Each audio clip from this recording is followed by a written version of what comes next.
Hi friends, ಎಲ್ಲರಿಗೂ good morning. Friends, ಇಲ್ಲಿ Andhra Pradesh Nandyal district ಬನಗಾನಪಲ್ಲಿ ಹತ್ರ ಇರುವ 12 ಕಿಲೋಮೀಟರ್ ದೂರದಲ್ಲಿರುವ ಯಾಗಂಟಿ ಕ್ಷೇತ್ರಕ್ಕೆ ನಾವು ಬಂದಿದ್ದೀವಿ.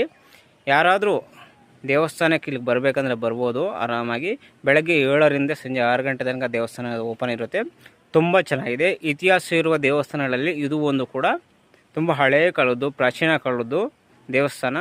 ಬಂದು ಇಲ್ಲಿ ದರ್ಶನ ಮಾಡ್ಕೊಂಡು ಹೋದ್ರೆ ತುಂಬ ಚೆನ್ನಾಗಿರುತ್ತೆ. ಪ್ಲೇಸ್ ಕೂಡ ಒಂದು ಬೆಟ್ಟದ ಒಳಗಡೆ 3 ದೇವಸ್ಥಾನಗಳಿವೆ. 3 ದೇವಸ್ಥಾನ ಲಕ್ಷ್ಮೀನರಸಿಂಹಸ್ವಾಮಿ, ಬಾಲಾಜಿ ಸ್ವಾಮಿ ಮತ್ತು ಬಸವಣ್ಣ ಸ್ವಾಮಿ ದೇವಸ್ಥಾನ ಒಳಗಡೆ ಇರೋದು. ಒಂದು ಬೆಟ್ಟದ ಒಳಗಡೆ ಇರೋದು 3 ದೇವಸ್ಥಾನ. ನಮ್ಮ ಚಿತ್ರದುರ್ಗ ಐಹೊಳೆ ಎಲ್ಲ ಯಾವ ಥರ ಇರುತ್ತೆ ಅದೇ ಥರ ಇದು ಇದೆ. ತುಂಬ ಚೆನ್ನಾಗಿದೆ. ದೇವಸ್ಥಾನ ಒಳಗಡೆ ಯಾವುದೇ ಕಾರಣಕ್ಕೂ ಕ್ಯಾಮ್ರಾ ಹಲೋ ಇರಲ್ಲ. ಅದಕ್ಕೋಸ್ಕರ ಒಳಗಡೆ ಏನು ವೀಡಿಯೋ ತೆಗೆದಿಲ್ಲ. ಇಲ್ಲೇ ಆಚೆ ನಿಂತ್ಕೊಂಡು ವೀಡಿಯೋ ನೀಡಿ. ಇದು ದೇವಸ್ಥಾನ, ಬೆಟ್ಟ ಅಲ್ಲ. ಬೆಟ್ಟದ ಒಳಗಡೆ ದೇವಸ್ಥಾನ ಇದೆ. Hi friends.